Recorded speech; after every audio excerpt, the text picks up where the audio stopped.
पृथ्वी आपली सूर्यमाला याच्यामध्ये आपला पुढचा पॉइंट आहे गुरुत्वाकर्षण. तर त्याच्या अगोदर आपण सूर्यमालावरचे जे काही क्वेश्चन बघू. तर तुम्ही बघायचं पुस्तकामध्ये तुमच्या पेज नंबर 2 वर आपल्याला सूर्यमाला दिलेली आहे. त्यातील सूर्यमाला बघून उत्तर सांगायचं. तर सूर्याच्या सर्वात जवळचा ग्रह कोणता? तर बघा आकृतीमध्ये सूर्याच्या सर्वात जवळचा ग्रह कोणता आहे? तर बुध आहे. दुसरा प्रश्न, पृथ्वी सूर्यापासून कितव्या स्थानावर आहे? तर आकृतीमध्ये बघा की जे काही सूर्यापासून किती 1 2 3, तर हे जे काही पृथ्वी ही सूर्यापासून 3ऱ्या स्थानावर आहे. यानंतर पृथ्वी बुध यांच्या दरम्यान कोणता ग्रह आहे? बघा पृथ्वी आणि बुध यांच्या दरम्यान तर शुक्र हा ग्रह आहे. मंगळ ग्रहाच्या कक्षेच्या बाहेर असणाऱ्या जे काही मंगळ ग्रह आहे त्या कक्षेच्या बाहेर असणाऱ्या ग्रहाची नावे क्रमाने लिहा. तर बघा मंगळ ग्रह कुठे? हा इथे. तर शनी, गुरु, युरेनस, नेपच्यून, प्लुटो असे ग्रह आहेत ते. सूर्यापासून सर्वात दूरचा ग्रह कोणता? तर सूर्यापासून सर्वात दूरचा ग्रह कोणता? छोटा म्हणजेच कोणता? तर प्लुटो. तर याच्यानंतर आहे गुरुत्वाकर्षण. गुरुत्वाकर्षण म्हणजे काय सांगतो? ज्या काही खगोलीय वस्तूमध्ये एकमेकांना स्वतःकडे खेचण्याची म्हणजेच काय आकर्षित करून घेण्याची काय क्षमता असते, त्यालाच काय म्हणायचं? गुरुत्वाकर्षण शक्ती. जे काय आता हे बघा सूर्याची ग्रहावर सूर्य काय करत असते? सूर्याची ग्रहावर कार्य करणारी गुरुत्वाकर्षण काय शक्ती असते त्याला काय, तसेच ग्रहाची सूर्यापासून दूर जाण्याची प्रवृत्ती याच्या एकत्रित परिणामामुळे ग्रह सूर्याभोवती ठराविक अंतरावरून ठराविक कक्षेत परिभ्रमण करत असतात. याच पद्धतीने उपग्रही काय ग्रहाभोवती परिभ्रमण करत असतात. तर आता मी जे काही पुढे 2-3 हे सांगत असते गोष्टी सांगतोय, तर त्या कोणत्या दिशेने पडतात हे मला सांगायचं. जे काही झाडावरून गळलेले पाणी किंवा फुले ते हे कुठे पडतात?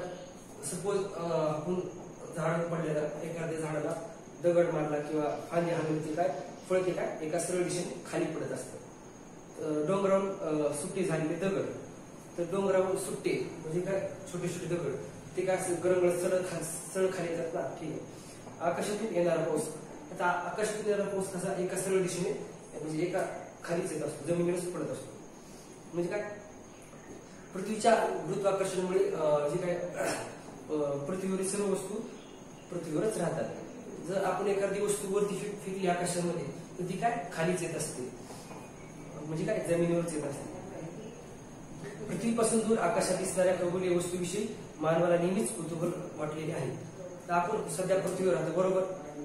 तुम्ही जर मंगळावरचा विचार केला असं वाटतं ना, अरे नाही मंगळावर पाणी आहे का नाही असं तुम्हाला नवलच वाटतं का नाही? जसे आपल्या पृथ्वीवर वनस्पती पाणी वनस्पती किंवा प्राणी आहेत, तसं दुसऱ्या ग्रहावर म्हणजे मंगळावर आहे का नाही असं वाटतं ना, आपल्याला नवलच वाटतं थोडक्यात. तर त्यासंबंधी संशोधन करण्यासाठी तेथपर्यंत जायला हवी असे त्याला स्वतःला वाटू शकते. तुम्हाला वाटतच ना, अरे नाही आपण दुसऱ्या ग्रहावर जायला पाहिजे, तिथं बघायला पाहिजे कोणते ग्रह आहेत कोणते नाही, तिथं वनस्पती आहे का नाही, तिथं प्राणी आहेत का नाही असं तुम्हाला वाटतंय. तुम्हाला असं वाटतं ना संशोधन करावं. परंतु जी काय आपली पृथ्वी एखादी वस्तू अवकाशात पाठवण्यासाठी तिला पृथ्वीच्या गुरुत्वाकर्षणाच्या विरुद्ध शक्ती द्यावी लागते. जी काय आपल्याला सपोज एखादी वस्तू दुसऱ्या ग्रहावर पाठवायची तर काय करावं लागतं आपल्याला? पृथ्वीच्या जी काही गुरुत्वाकर्षण आहे त्या गुरुत्वाकर्षणाच्या विरुद्ध आपल्याला काय एखादी शक्ती वापरावी लागते. त्यासाठी वापरण्यात येणाऱ्या यंत्रास काय म्हणावं लागतं? तर अवकाश प्रक्षेपण तंत्र असे म्हणतात. काय म्हणतात? अवकाश प्रक्षेपण तंत्र. अवकाश प्रक्षेपण तंत्र याला काय म्हणतात?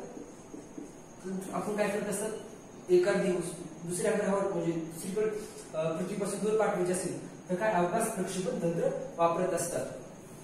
तर इथे बघा तुम्हाला माहित आहे का भारतीय अवकाश मोहीम नाव ऐकले कधी? भारतीय अवकाश मोहीम चंद्रयान हे सांगतो. भारतीय अवकाश जी काय भारतीय अवकाश संशोधन संस्था ISRO इस्रो ISRO हे जमिनी काय इंडियन स्पेस रिसर्च ऑर्गनायझेशन म्हणजे काय भारतीय अवकाश स्पेस म्हणजे काय अवकाश रिसर्च म्हणजे संशोधन आणि ऑर्गनायझेशन म्हणजे काय थोडक्यात संस्था. तर इस्रोचा अर्थ काय होतं इंडियन स्पेस रिसर्च ऑर्गनायझेशन. तर याच्या मार्फत काय झालं होतं 22 ऑक्टोबर 2008 रोजी काय केलं होतं यान सोडलं होतं. इस्रो मार्फत काय केलं होतं 22 ऑक्टोबर 2008 रोजी काय यान सोडलं होतं. ते यानाचं नाव काय होतं तर थोडक्यात चंद्रयान 1 या नावानं काय ती मोहीम ओळखली जात होती. कोणती चंद्रयान 1. कोणती चंद्रयान 1 या नावाने ती मोहीम ओळखली जात होती. आता याच्यानंतर होता मंगलयान. जे काही मंगलयान हा भारताचा आणखी महत्वाचा उपक्रम आहे. जसा चंद्रयान 1 होता का तसंच काय मंगलयान हा सुद्धा काय भारताचा महत्वाचा उपक्रम आहे. हा उपक्रम MOM आता जसा इस्रो होता का तसाच MOM आहे.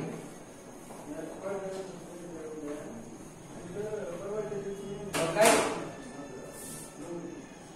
MOM Mars of orbit. Mars of काय सॉरी मार्स ऑर्बिट मिशन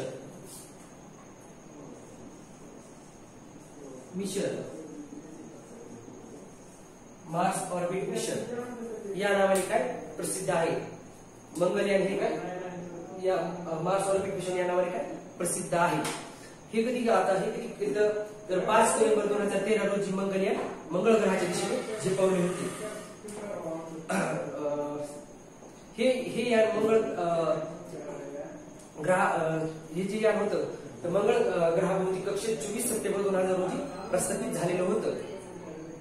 पहिल्याच प्रयत्नात इस्रोने हे यश प्राप्त केले होते. भारताची ही दुनिया याने मानवविरहित आहे. चंद्र व जे काही चंद्र आणि मंगळाचा सखोल अभ्यासासाठी ही याने आपण स्वतः पृथ्वीवरून पाठवलेली आहात. तुम्ही आकृतीमध्ये पाहू शकता चंद्रयान आणि मंगळयान आहे आकृतीमध्ये. आता याच्यानंतर काय तुम्ही दिवाळीच्या फटाक्यामध्ये रॉकेट नावाचा फटाका ऐकलाच असेल. रॉकेट असतं ना वेगवेगळे तुम्ही दिवाळीला फटाके वाजवतात त्याच्यामध्ये रॉकेट सुद्धा एक असते आकृतीमध्ये दिलेला आहे. त्यात विस्फोटक पदार्थ ठासून भरलेले असतात. त्याच्यामध्ये काय थोडक्यात दारू असते बघा असते का नाही. त्याचे काय झपाट्याने ज्वलन होऊन खूप ऊर्जा निर्माण होते. तुम्ही जर त्या रॉकेटला जर थोडस आग लावली तर काय ते रॉकेट लगेच आकाशामध्ये जाते का नाही. रॉकेटच्या रचनेमुळे फटाका ठराविक दिशेत जाऊन ढकलतो.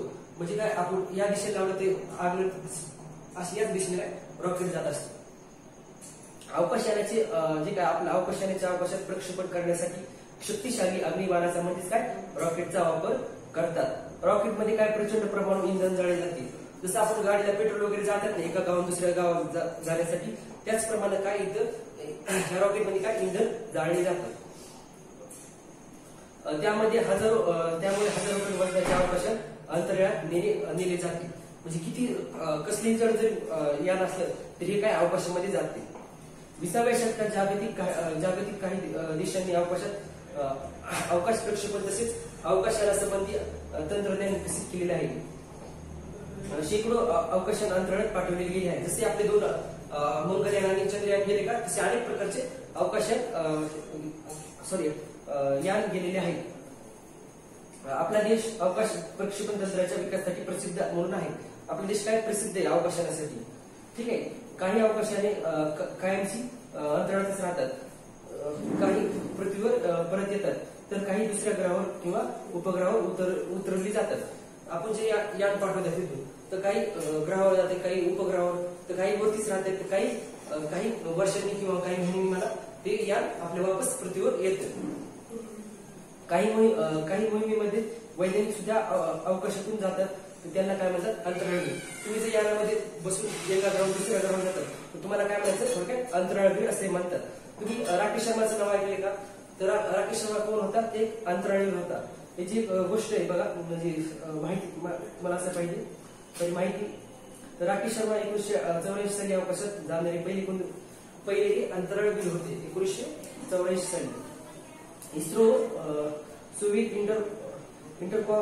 इंटरकॉमोस यांच्या संयुक्त अंतराळ मोहिमेसाठी अवकाशात स्थानिकात त्यांची 8 दिवस वास्तव्य केले. आपण इथून भारताकडे पाहताना त्यांनी भारतीय म्हणजे जेव्हा ते अवकाशात बसली होती आणि लगेच तुम्ही सारे जहां से अच्छा हिंदुस्तान हमारा हा संदेश त्यांनी पाठविला होता. आता कृत्रिम उपग्रह नाव ऐकले. शेती, पर्यावरणाचे निरीक्षण, हवामान अंदाज, नकाशे तयार करणे, पृथ्वीवरील पाणी व खनिज संपत्तीचा शोध घेणे हे काय संदेश यासाठी काय कृत्रिम उपग्रह वापरतात. तर पृथ्वीभोवती एक परिभ्रमण कक्षेत ते प्रस्थापित होते. म्हणजे काय आपल्या पृथ्वीभोवती ते कंटिन्युअसली फिरत राहते. कृत्रिम उपग्रह अनेक वर्षापर्यंत काय पृथ्वीभोवती फिरत राहतात. मग याचा उपयोग काय होतो तर आपल्याला कृत्रिम उपग्रहाचा उपयोग काय होतो, आपल्याला जे काही शेती, म्हणजे काय आपलं एन्व्हायरमेंट आहे, पर्यावरण आहे किंवा हवामानाचा अंदाज हे चेक करण्यासाठी काय म्हणजे काय हे सांगत असतात. अरे नाही आज पाऊस पडणार आहे किंवा जे काही टेम्परेचर आहे ते लगेच आपल्याला त्या कृत्रिम उपग्रहाच्या द्वारे आपल्याला कळतं. ठीक आहे.